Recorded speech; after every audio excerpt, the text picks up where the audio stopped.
कुछ लग रहा है इंटरनेट दिक्कत होगी। ओपी यादव जाने माने इस देश के चुनाव विश्लेषक हैं।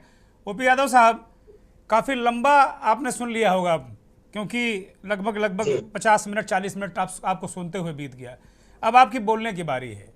मुझे लगता है कोई सवाल नहीं बनता है आपसे, आपके अंदर इतने सवाल आ गए होंगे कि आप उनका एक विश्लेषक के तौर पर दर्शकों के सामने चीज़ों को रखिए कि क्या नवेश सिकों ने इस चर्चा को एक नई दिशा दी कि ये तो बहुत दिनों से हो रहा था, ये तो हमें करना चाहिए था, आपको करना चाहिए था, सत्ताधारी दल को ही करना चाहिए था, पत्रकारों ने भी जिम्मेदारी नहीं निभाई, और आज वही पत्रकार इसको कालीन के नीचे ढक भी रहे हैं कि भैया राहुल गांधी को ढके दे रहे हैं उठा के। तो कम से कम ये काम तो ठीक है ओपी यादव।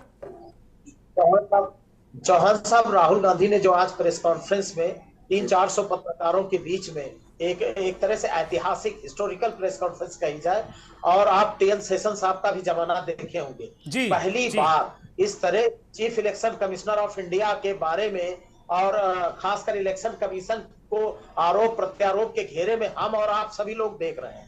निश्चित तौर पर जो आज की प्रेस कॉन्फ्रेंस है, इसके पहले चाहे महादेवपुरा रहा हो, और चाहे पनवेल की बात रही हो, और चाहे उत्तर प्रदेश में कुदरती की बात रही हो, इन सब बातों को दरकिनार करते हुए अगर आज की प्रेस कॉन्फ्रेंस पर चर्चा किया जाए, आज की जो प्रेस कॉन्फ्रेंस हुई है, आलंद और राजौरा, महाराष्ट्र, दो विधानसभा की चर्चा राहुल गांधी ने किया है, और यहां से बी.आर. पाटिल कांग्रेस से चुनाव जीतते हैं 10,300 से जीतते हैं, और जो वोट बात की गई है 6,018 वोट डिलीट किए गए हैं। डिलीशन की बात, जो ऑनलाइन डिलीशन की बात हुई है, इसमें जो मोटी मोटी बात है, राहुल गांधी ने सीधे तौर पर इलेक्शन कमीशन को ना करके जो बुनियादी बेसिक चीज है, डिवाइस की बात की है, आईपी की बात की है, डिजिटेटेड आईपी की बात की है, और खासकर फोन नंबर डिवाइस की बात की है, उसको इलेक्शन कमीशन ऑफ इंडिया को, जैसे अभी भारतीय जनता पार्टी के आला नेता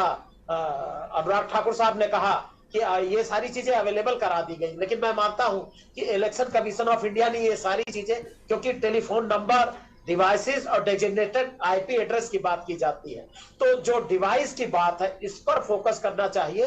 और कर्नाटक की जो सीबीआई है, उसने करीब 18 बार चिट्ठी लिखी है। डेमोक्रेसी में ये बहुत बड़ा कदम है, और वहां की जो सीआईडी ने लिखा है उस पर खासकर इलेक्शन कमीशन ऑफ इंडिया को काम करना चाहिए। और मैं मानता हूं कि ये जो शुरुआत हुई है, अच्छा, जो ये अलग विधानसभा का मामला है जहां पर 10,000 और 6,018 वोट की डिलीशन की बात हो रही है, ये पर्टिकुलर कांग्रेस के प्रभाव वाला जो बूथ है, ज्यादातर वो कांग्रेस के प्रभाव वाली रहे। इसके पहले जरूर भारतीय जनता पार्टी चुनाव